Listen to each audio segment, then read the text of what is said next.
It was the dead of night when we heard the screams. They pierced the silence of our village, sending shivers down our spines. No one dared to move. We knew who it was. It was Kofi, the thief who had become our night terror.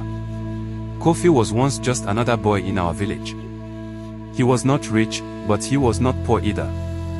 He lived with his mother in a small hut at the edge of the village. But as he grew older, something changed. He began to steal.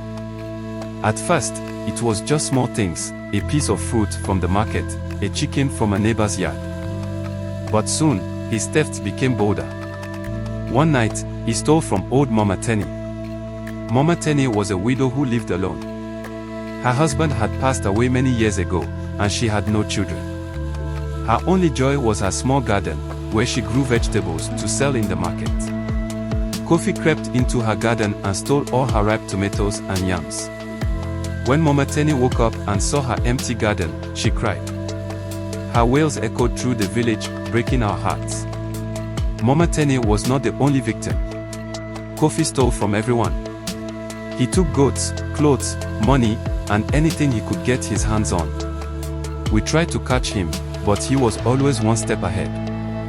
He moved like a shadow, silent and swift. People started locking their doors and windows at night, but it made no difference. Kofi always found a way in. The worst part was the fear. It was not just the loss of our belongings that troubled us, but the constant fear.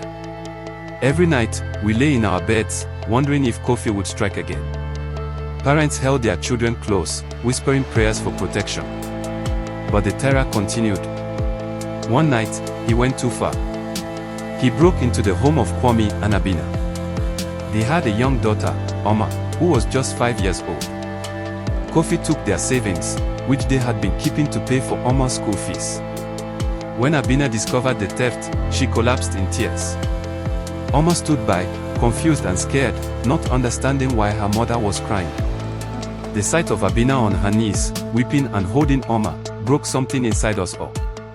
It was too much. We decided that enough was enough. The village elders called a meeting. We would set a trap for Kofi. We spread the word that the chief's wife had received a large sum of money as a gift. We knew Kofi would come for it. That night, we hid in the shadows around the chief's compound. Hours passed, and we waited in silence. Just as we were beginning to think Kofi had heard of our plan, we saw a figure creeping towards the house. It was him. Kofi moved quickly, scaling the wall and slipping through a window. We waited until he was inside, then we surrounded the house. Kofi realized too late that he was trapped. He tried to escape, but there was no way out. We caught him and dragged him to the center of the village. He stood before us, his eyes wide with fear. The village elder spoke. They told him that he had brought this upon himself. They decided that he would be banished from the village, never to return. His mother pleaded for mercy, but the decision was final. Kofi had become a terror, and we could no longer live in fear. As Kofi was led away, he turned and looked at us. For a moment, I saw the boy he used to be before the stealing began. But it was too late for regrets. He had made his choices, and now he had to live with the consequences. The village slowly returned to normal. Mama Tenny's garden flourished again, and Kwame and Abina found a way to pay for Oma's school fees. But the memory of Kofi's reign of terror lingered. We had learned a hard lesson about trust and the consequences of one's actions. And at night, when the wind howled through the trees, we sometimes thought we heard the faint sound of footsteps, reminding us of the thief who once walked among us.